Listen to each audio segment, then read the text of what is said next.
গত ক্লাসে আমাদের পড়া হয়েছিল মনেরা এবং প্রতিষ্ঠা পর্যন্ত। আজকে আমরা শুরু করব ফানজাই থেকে, ঠিক আছে? ফানজাই মানে আমরা যেটাকে বলি ছত্রাক। তো বই থেকে নেওয়া যে বৈশিষ্ট্যগুলো সেগুলো আমরা দেখি। এরা হচ্ছে স্থলজ, অর্থাৎ স্থলজ মানে হচ্ছে মাটিতে বসবাস করে বা ডাঙায় বসবাস করে, যেখানে পানির পরিমাণ কম সেই জায়গাতে বসবাস করে। আবার এরা কি হয়, এরা মৃতজীবী হয় বা পরজীবী হয়। তো এই দুইটা টার্ম আমরা একটু দেখে আসি, হ্যাঁ, তারপরে আমরা অন্যগুলোতে যাচ্ছি। একটু আগে আমরা দেখলাম যে ছত্রাকেরা কি হয়, মৃতজীবী হয়, তাই না? তো এখানে ভাষাগুলো দেখো, তোমরা ভাষাগুলো দেখলে বুঝবা। দেখো, মৃত ভাষা আছে। মৃত, মৃত মানে কি, যার কোনো জীবন নাই। তো পাশেরটায় দেখো, এই যে এখানে দেখো গোবর, হ্যাঁ, গোবর, এগুলো কি, গোবর, গোবরের জীবন আছে? জীবন নাই। তো এই গোবরের উপরে জন্ম নিয়েছে এই যে দেখো ছত্রাক, এই যে ছত্রাক, এগুলো কি, ছত্রাক, ঠিক আছে?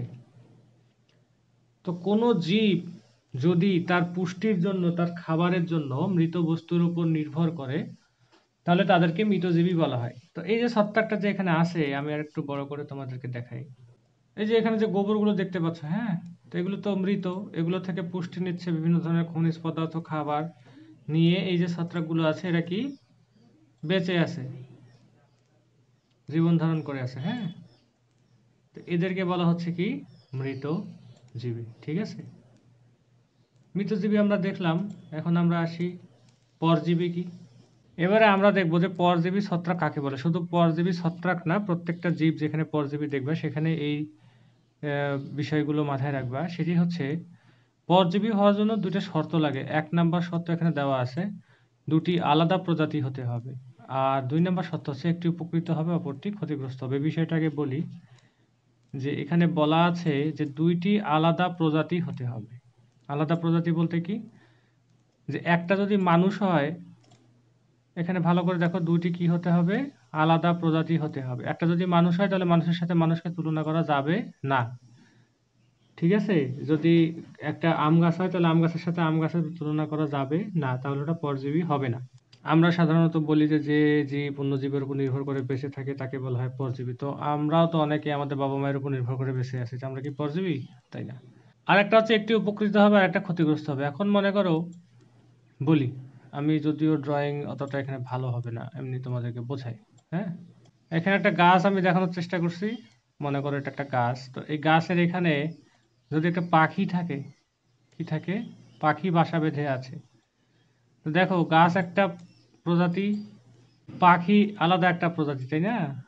তো পাখিটা গাছের উপর নির্ভর করে বেঁচে আছে, তাহলে এদেরকে কি আমরা পরজীবী বলবো? না। কেন বলবো না? পাখিটা তো গাছের কোনো ক্ষতি করছে না, বা গাছও তো পাখির কোনো ক্ষতি করছে না, তাহলে এদের ভেতর সম্পর্কটা পরজীবীর নয়। বোঝা গেল? তাহলে প্রথম শর্ত হচ্ছে যে 2টি আলাদা প্রজাতি হতে হবে। এই যে আবার দেখাচ্ছি, এখানে 2টি আলাদা প্রজাতি হতে হবে, একটি উপকৃত হবে আর একটি কি হবে, ক্ষতিগ্রস্ত হবে। তাহলে এদের সম্পর্কটা হচ্ছে পরজীবী সম্পর্ক। এটা নিয়ে আমাদের আরো অনেক বিস্তারিত আলোচনা পরের চ্যাপ্টারগুলোতে আছে, সেখানে আমরা দেখব। এখানে জাস্ট সহজভাবে যেটা বোঝানো যায় সেটা বোঝাচ্ছি, হ্যাঁ। তো এটাকে আমরা কি বলবো না, পরজীবী বলবো না। তাহলে শর্তগুলো বুঝতে পারছো? 1 নাম্বার শর্ত আলাদা প্রজাতি হতে হবে, 2 নাম্বার শর্ত একটি ক্ষতিগ্রস্ত একটা উপকৃত হতে হবে। যেরকম আমাদের মাথায় যখন উকুন থাকে, উকুনকে আমরা পরজীবী বলতে পারি। পেটে কৃমি থাকে, আমরা কৃমিকে পরজীবী বলতে পারি, ঠিক আছে? তো পাশে একটা ছবি আছে, ছবিটা দেখো, যে এখানে আমি ধান গাছ দেখিয়েছি, ধান গাছের একটা রোগ হয়। এখানে ধান গাছ দেখিয়েছি, ধান গাছের একটা রোগ হয়, এই যে রোগ, ব্লাস্ট রোগ বলা হয়। তো এই রোগের জন্য যে ছত্রাক দায়ী, সেই ছত্রাকের চিত্র তোমরা পাশে দেখতে পাচ্ছ। এটা কিন্তু প্রায় 100 গুণ বড় করে এরকম দেখা যায়। এটা কিন্তু অনেক ছোট, মাইক্রোস্কোপে দেখানো চিত্র এটা।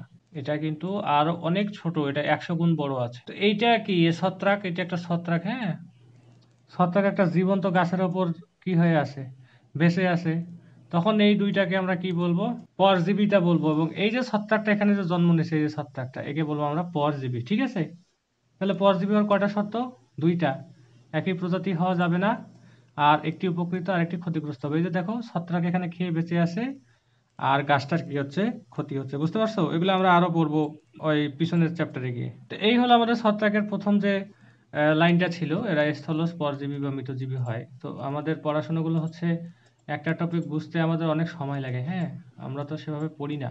এবার আসি, এরা এককোষীয় হতে পারে বা মাইসিলিয়ামও হতে পারে, হ্যাঁ। তো এককোষী কিরকম, যে অনেকগুলো ছত্রাক আছে, এরকম একটা কোষ দিয়ে ওদের জীবন, মনেরা এবং প্রোটিস্টার মতো। হ্যাঁ, আবার কিছু কিছু ছত্রাক আছে বহুকোষী বা মাইসিলিয়াম। কিরকম সেটা সেটা একটু দেখি। তো মাইসিলিয়াম কি, দেখো এটি হচ্ছে এই যে ছত্রাকের নিচে দেখো সুতার মতো লম্বা লম্বা এগুলো অংশ তৈরি হয়েছে, এগুলোকে কি বলা হয়? মাইসিলিয়াম বলা হয়। এটা কিন্তু অনেক সহজ ভাবে বললাম, হ্যাঁ।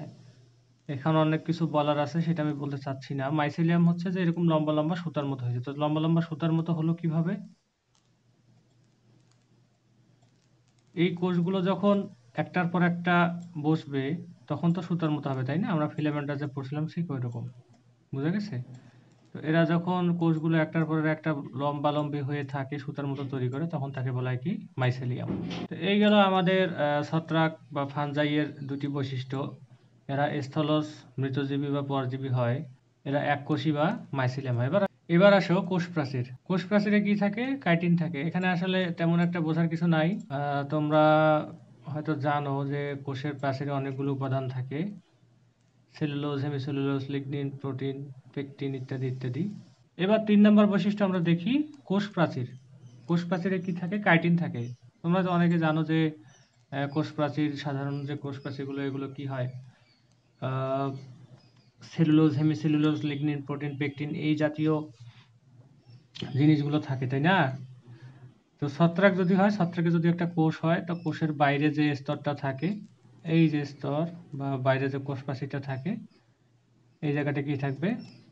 কাইটিন থাকবে। বোঝা গেছে? এগুলো কিন্তু অনেক সহজভাবে পড়াচ্ছি। এগুলো ভবিষ্যতে তোমরা যখন বড় ক্লাসে যাবা, তখন এগুলোর ডিটেলস জানতে পারবে, হ্যাঁ।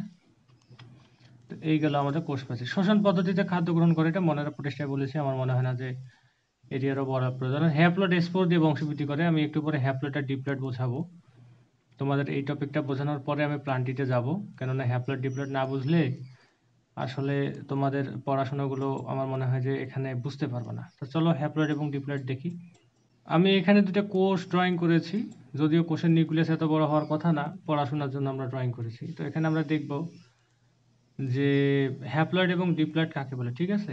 তো ডিপ্লয়েড মনে রাখবা সবসময় দুই, ড এবং দুই, উচ্চারণটা মোটামুটি এক। সেটা মনে রেখে মনে রাখবা দুই, অর্থাৎ প্রত্যেকটি ক্রোমোজোম দুইটা দুইটা করে থাকে, হ্যাঁ। আমরা দেখি, এই হচ্ছে একটা ক্রোমোজোম, এই হচ্ছে একটা ক্রোমোজোম, হ্যাঁ।